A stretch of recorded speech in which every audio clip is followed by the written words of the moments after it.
My name is Jenna, but you guys can call me Jen. Welcome back to my channel, or welcome if you're new. Hi, hello, hope you're doing well. We're gonna talk about some books that you can read to ace your Goodreads goal. If you can hear any drilling noises in the background, please excuse that. My neighbor has been sporadically drilling below me all day. We're gonna talk about books you can read to ace your reading goal, I should say, because a lot of us are using Storygraph or Fable or what have you now. But that whole like Goodreads goal situation, you know, all those things. So we're gonna talk about a bunch of books that are under 300 pages, which is what I consider to be a short book. I know some people out there consider 300 pages long, but it's not long, girly pop. If you can tell from the immense amount of books I have around me, 300 pages is short, all right? But trust me, everything here is under 300 pages. There's not one that hits 300 pages on this list.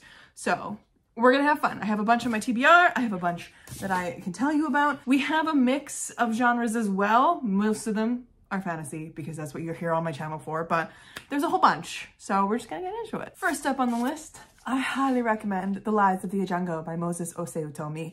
This is a under 100 page novella that was absolutely fabulous. I read this summer and I have the sequel on my TBR. It was so delicious. I highly recommend going in knowing very, very little and also without an audiobook if you can do it, because reading with your eyes, letting it sink in was the best thing that I could have done for myself. Yes, I would have done this in like 30 minutes if I had listened to the audiobook or less, but allowing myself to just sit with it was such a great idea. So this follows a young boy who at the beginning of this, his mother is very, very dehydrated and is very ill and dying. And he takes it upon himself because he lives in this city, the city of lies, where there is no water.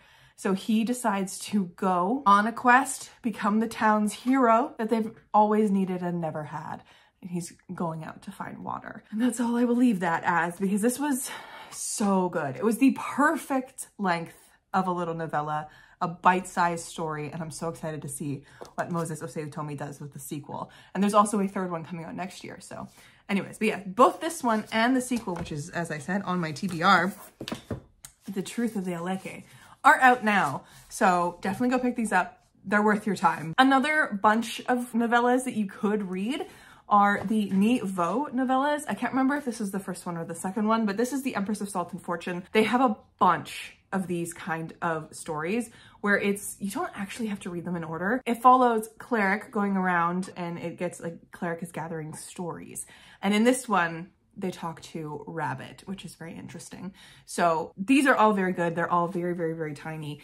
And they're wonderful, like little standalone bite-sized stories where it just, I don't know, like the vividness of the storytelling that Ni Vo gets across is incredible. And I really enjoyed them. So, or the ones that I have read. There's a couple more out now that I have not yet read. So definitely pick these up. Then we have Spear by Nicola Griffith, which is my favorite novella. I love this so deeply. It is a gender-bent retelling of one of the myths tied to King Arthur and Camelot.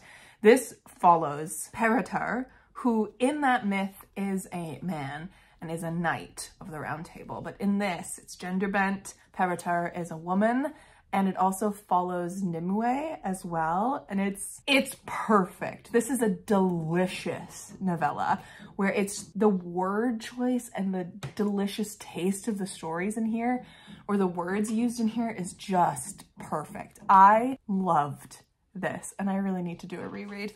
But this one, my friends, is less than 200 pages long. There's a long author's note at the end where they are explaining the origins of the Peretur myth, or Peretur, Peredur, Peredurus, Percival, Parzival, Percival, Parsifal, are all, there are tales of the hero I call Peretur, written in Old Welsh, Middle Welsh, Latin, Old French, and it's one of the most translated works. But yeah, it's under 170 pages, I will tell you that. So it's very short, it's delicious, it's delightful, it's so atmospheric, and it's just the perfect length of a story. I loved this. Then, of course, how could I do one of these without talking about my girl, Becky Chambers? So we have To Be Taught If Fortunate. This is a tiny little novella about a crew that have gone on a little spaceship type of adventure where they're researching things. There's a very tiny crew that are on this spaceship. It's kind of a little weird one to explain, but it's where this like bunch of adventurers realize that they, like, no one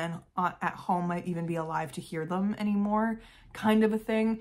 It's very emotionally wrought. It's very character driven, but I enjoyed this enough. It's not my favorite Becky Chambers, but I think it's definitely a good bite-sized piece. And my friends who have read this have absolutely loved it. So on their recommendation, pick this up. And then of course we have A Psalm for the Wild-Built and A Prayer for the Crowned Shy, this little duology. This duology is perfect, okay? It is cozy, it is soft, it is lovely, and it also makes you think about humanity and all these different questions that are posed throughout this book, because this follows Dex, who is a little tea monk who is beginning to feel really tired with their life, and they decide to go on this little adventure, and they end up meeting a robot in the wilderness named Mosscap, and it is just delightful and has so many questions about humanity, and they kind of go on a little wander about together, and a little wonder, you know, a little wonder, a little wander. That's what these books are, and they're absolutely fabulous. I love these so much. Another novella, Even Though I Knew the End by C.L. Polk.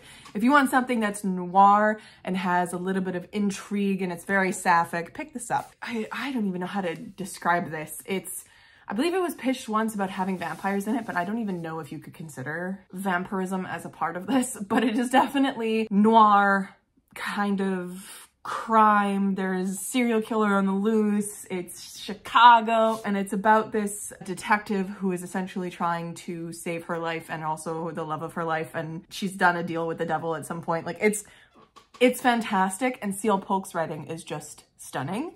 And again, it's very tiny, so you can pop this off in like one sitting. And now we're going into the T. Kingfisher lens, because if you're looking for an author who has a lot of novella size stuff or shorter novels, especially ones that hit under the 300 range and the 250 range, I'm just double checking that these are definitely under. Yeah, they're about 240 to 250, these two longer ones. T. Kingfisher is your girl, because Girly is coming out with shorter books all the time. So the shorter novels, I would say, are these. These are the ones that land between 240 pages and 250 pages. This one, House with Good Bones, is her like horror genre type of writing. And then we have Nettle and Bone, which is her fantasy type of writing. Nettle and Bone is one of my favorite T. Kingfishers ever. My favorite T. Kingfisher is Sword Heart. But this one comes in really close at second, and it was the first T. Kingfisher that I have read, and it just swept me away. The banter, the writing, the characters that T. Kingfisher writes is just stunning and incredible. Both of these are wonderful, very compulsively readable, and you will just eat them up if you're looking for something with a different genre as well. Thrillery, horror-y vibes. And of course, you can go with her actual novellas, which are What Moves the Dead and the sequel, What Feasts at Night. I loved What Moves the Dead, and it works very well as a standalone, in my opinion. I don't think we needed the second one because the second one really shit the bed for me, but a lot of people out on the internet have actually really enjoyed the second one, so it might just be me. Very gothic, very interesting. The first one is a retelling of The Fall of the House of Usher by Edgar Allan Poe, and it was fabulously well done, in my opinion. Oh, it was so good. If you want some freaky fungus horror, go for it. And then we have some here that are like, we get into the more shorter novel type situation. So we have This Is How You Lose the Time War by Amal El-Motar and Max Gladstone. This one didn't quite hit for me personally, but everyone else and their mother seems to love this on the internet, so it might really work for you. It's a really interesting look at time travel and love that spans eons, and the really interesting way that these two people who are on the opposite sides of war keep in contact and kind of play with each other a little bit. It's really interesting. I kind of want to reread it just to see if I get anything more out of it the second time around. But I did enjoy this, but a lot of people seem to really like it a lot more than me, and it's sapphic, so pick it up. We also have The Delegate Dream Department Store, which is a cozy book that is translated from Korean by Sandy Jusong Lee, and this was honestly quite lovely. This kind of falls into the vein of the Before the Coffee Gets Cold type of novels, but I liked this one so much more than Before the Coffee Gets Cold because this one actually hit for me. The other one really quite didn't. This follows a main character who gets a job at the Delegate Dream Department Store in this world where when people dream, that's where they go. Their like essence or soul goes and they get dreams that way. They never remember that they're actually going to a department store. They just remember the dreams. We follow her as she like starts this journey being an employee of the department store, and she starts to learn more about dreams. And she also learns more about the people who come get dreams and the people who work at this department store as well. And we get little snapshots of the life of people who are dreaming these dreams and how their lives have changed with these dreams. It is beautiful, stunning, and the way that it slowly drops you into this like world that and this story that actually does have some depth to it, where at the beginning it's very lighthearted and it's about dreams, right? So it's like very, you know, cozy, comfy type of vibe. But by the end, it was hitting a little bit. And I really love a story like that. I love a cozy story where it like wraps you in warmth and then like slowly drops you into the feeling and like shows you what the depth of this book can really do. I really enjoyed this. I highly recommend it. And then we also have That Time I Got Drunk and Saved a Demon by Kimberly Lemming. This is, again, shorter. It's like within the 250 to 260 range of pages. And these kind of books, the Kimberly Lemming books, the fun fantasy rom-com type of things that don't take themselves too seriously. They're very funny, they're very irreverent, and they're very sexy. Like these you can eat up like candy. And I highly recommend them if you are in the mood for something that is just easy to read, super fun. And her newest book that's coming out in February, I also really recommend, but it's coming out in February, so that doesn't really count for this video. But yes, the 4 of the Mead Mishaps series I do recommend. I have not read past this one, but if this is the kind of book that you love, the super fun, irreverent, kind of just sexy and funny stories, like pick them up. This is gonna be great. And we also have Cursed Cocktails by S.L. Rowland. This is a cozy fantasy that falls kind of under the 300-page mark that follows this actually falls under the 270-page mark, so even better. This follows a chronically ill man who decides to move down south and eventually open up a bar to test out his father's drink recipes in. I found this absolutely, utterly delightful. S.L. Rowland's writing is very rich and very lovely. Highly recommend this. And there's also a fun cat situation. I mean, you can never go wrong with cats and books. And on that same vein, I will also recommend you my cozy fantasy. Let me double check that it's under 300 pages. It is 266 pages exactly, a second story, which is my very first cozy fantasy. I highly recommend this one. If you are chasing the high that Legends and Lattes gave you, some people have even said it's better than Legends and Lattes, which is such a compliment. I don't know if I agree, but that was what inspired me to write my own. This follows Ari and Finn, who are adventurers. They decide to vacation in a small seaside town. When they get there, they fall in love with the town and eventually decide to just settle down there and open up the old bookstore, renovate it, and all that kind of stuff. So it's heartwarming as hell, and you meet some wonderful characters that are then explored in the next book and will be explored even further in the third. And also you meet a character named Sage, who is going to be part of her own fantasy series out of my fingers, I guess, in my brain when I actually write those. So stick around if you are interested in lots of fun, queer fantasy. I'm getting away from the cozy fantasy with Sage's story, so it's going to be traditional epic fantasy. It's also going to be quite a bit darker because there's necromancy involved, but just a warning. Anyways, I do highly recommend my own cozy fantasy. And into the 4 slightly not fantasy ones, I also recommend this bad boy, which has come out. It's now out in the world. You can pick it up. It's under 100 pages, and it is the perfect shot of Christmas spirit to get you in the holiday spirit, if you will.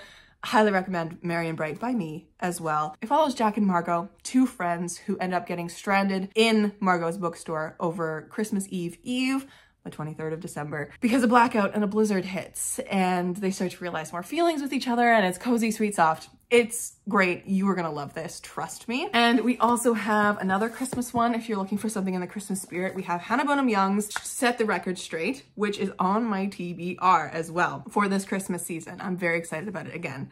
Very tiny. It's another sapphic Christmas book. There's something about sapphic Christmas rom-coms that you just, I don't know, maybe it's just me, but I just gobble them. I gobble them right up, and definitely will do with this one because Hannah Bonham Young's writing is stunning. Did you guys know? I've read one of her books this year and I can't wait to read more, probably starting with this one.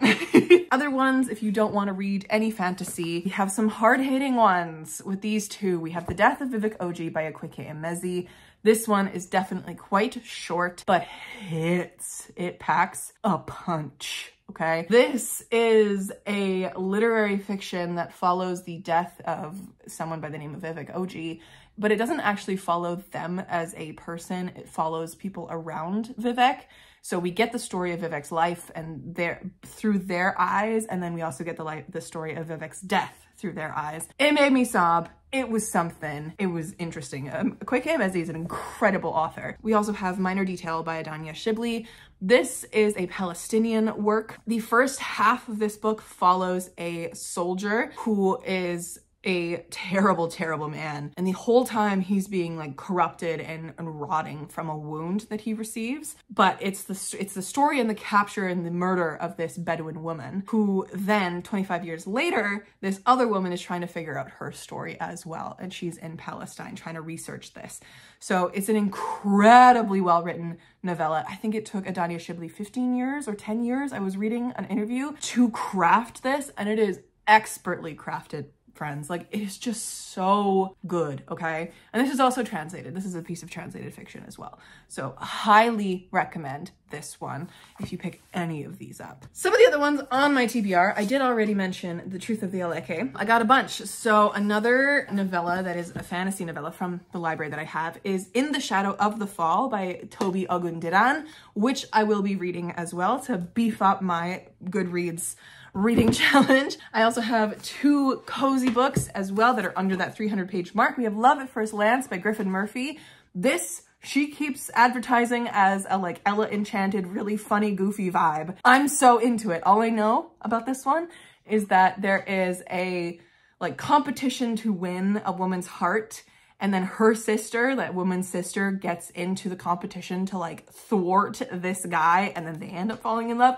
I'm into it. I'm so excited to read that. It's gonna be a silly, goofy time. It's gonna be amazing. And then we also have Half a Soul by Olivia Atwater, which is something more fae, something more romancy, I think. Whimsical, witty, and brimming over with charm, says India Holton. So if India Holton is recommending it, I believe in her because her books are so fucking funny. I highly recommend. Actually, hold on. How many pages is the Wisteria Guide? I think it's over 300 pages. It's just over 300 pages, so I can't recommend this to you, but I do recommend it to you. It's very fun. It's very sarcastic, and just the humor, the English humor is fantastic. Anyways, I highly recommend that one. And then 2 more that are literary fiction on my TBR. We have Grandview Drive by Tim Blackett, who is a mutual of mine on TikTok, we love. And it's a short, like, connected short story collection, if you will. It's very interesting because it's this guy who's driving down Grandview Drive and like creating stories about people who are in the windows that he sees. So I'm very interested to get into this one when I'm in the mood for literary fiction. Then we also have another hard-hitting one called Reuniting with Strangers by Jenna-Lee Austria Bonifacio.